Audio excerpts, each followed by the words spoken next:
Howdy and hello, I'm Travis Davis, Vice President of Ship Operations at Battleship Texas Foundation. Her wars are over. She has won the right to rest peacefully in Texas waters. So, I was just standing through the bottom of the ship, into tank D97. The hole that was cut here, the window into the bottom of the ship, was cut to allow worker access to get inside and start cleaning the muck and concrete cloth out of the tanks. A lot of work that happened in between 2014 and 2017, 2018 necessitated that concrete cloth be put into the ship to keep tools and equipment, if it was dropped, or a piece of plate, structural plate, that was dropped from going through the bottom of the ship. It just an added layer of protection. Well, long-term preservation-wise, that's not good. Concrete tends to be corrosive against steel, and especially mixed with air, and it traps moisture. So there's a lot, this whole hole is really wet. They haven't really cleaned it yet.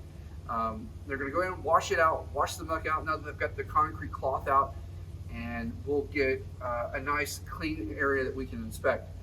Cool thing to point out right here, that's the ship's keel. I'm touching the keel. It's 1 inch thick, so that's the flat keel. So this is a view that we haven't shown you guys before. Very neat.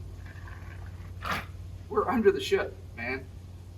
We're under 26,000 ton of dreadnought. So when I mentioned the concrete cloth earlier, this is what I was talking about. This is basically a rug. The fibers have been impregnated with concrete. It comes in a roll. You can cut it in 2014, 2015, 2017, 2018. It was cut and laid into the bottom of the ship. Once it gets wet, so you spray it with a garden hose, it gets wet, turns into hard, like a fiberboard. It's great for impact rating, at least if you're trying to protect something. So like the bottom of the ship from a tool or a piece of plate from falling through it while the work was happening. It's not great for structural or long-term, as I mentioned before.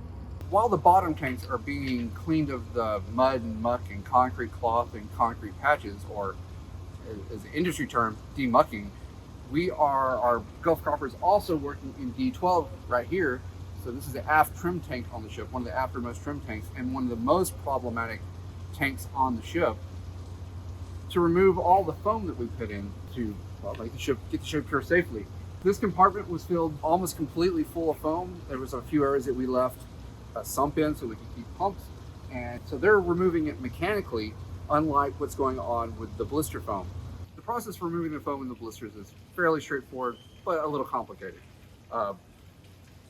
So the blisters run from right here all the way up to the top of the, well, almost to main deck.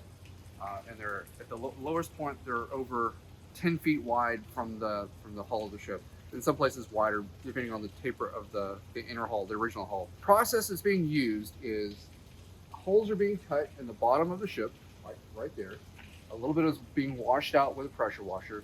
Then this 3D nozzle, a nozzle that shoots water in all different directions and it rotates, is shooting water at 20,000 PSI. And as it goes down, it's washing out the foam, polarizing the foam.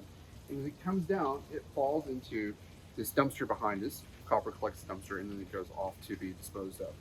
Testing has been done on the foam to prove that it's safe for a landfill. It's not toxic, it's not harmful. So all of this 745,000 gallons of expanded foam is going into a landfill. As you can see behind me, we have the forward fairing of the starboard blisters pulled off. Blisters tanks 1 and 2 on the starboard side, also stripped of steel. Blister 1 is in really bad shape. As you can see, the framing is pretty much non-existent. It was very thin to begin with, and the 3D nozzle with that 20,000 PSI just absolutely pulverized what was left. Now, you may be thinking, oh no, you're doing damage to the ship. Well, if 20,000 PSI of water can hold something or destroy it, it needed to be replaced anyways. It was too thin. So it's a good indicator for us that we have bad areas. And we found an area here on the hull that has to be repaired. So we're gonna pull these blisters off. We're gonna put in new framing, new shell plate, and go from there. They will be truncated. So instead of going all as far down as they go, they will go about 8 feet above keel is where they'll stop at. Yes, we have to have the blisters. The blisters add our naval architects, actually multiple naval architects, because we peer review everything because we want to make sure we do this right. We want to make sure we do it right. Has come back and said that we needed the blisters because it gives the ship about 3,000 tons of buoyancy. That translates on this ship with this hull form about 3 feet less draft. So we take the blisters completely off. She sits more than 3 feet lower in the water. Hey, thanks for sticking around and watching the video. No, we are not straightening the rudder. That's been a general kind of overview of what's been happening in the dry dock for the last 6 weeks or so.